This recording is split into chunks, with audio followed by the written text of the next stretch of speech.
ফজরের নামাজের পর যত যুবক আছি আমরা একসাথে বসবো, একসাথে বসে আমরা একটা দুইটা হাদিস পড়বো, হাদিসের একটা কিতাব নির্বাচন করে যেটা মনে চায় হুজুরের সাথে পরামর্শ করে একটা দুইটা হাদিস পড়বো।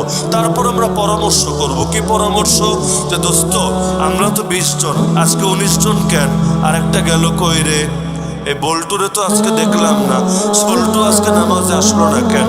এখন চিন্তা, কিরে ও গেল কই? এবার 19 জন মিলে, সবাই না হলেও 10 জন মিলে ওর বাড়িতে যান, বাড়িতে গিয়ে হানা দেন, কিরে সল্টু তোরে আজকে দেখলাম না কেন, তোর কি হয়েছে? বলবে না রে আজকে ঘুম থেকে উঠতে পারি নাই, অথবা কোনো একটা কাজের কথা উল্লেখ করবে, কিন্তু আর লজ্জা লাগবে এতগুলো মানুষ আমার বাড়িতে এসে হাজির হয়েছে। সল্টুর বাপ বলবে কিরে আর কয়দিন জ্বালাবি? তোর জ্বালায় দেখ সবাই এসে বাড়িতে এসে ঢুকে যাচ্ছে, পুরো গ্রাম জেনে যাচ্ছে যে তুই ফজরের নামাজ কাজা করস। মান সম্মানের প্রশ্ন, কালকে থেকে যাবি, না হলে তোর চেহারায় পানি ঢেলে দেব। এভাবে একদিন দুদিন আপনি তাশকিল করতে থাকেন, দেখবেন পুরো এলাকার একটা ছেলেও বাকি থাকবে না যে নিয়মিত নামাজ পড়বে।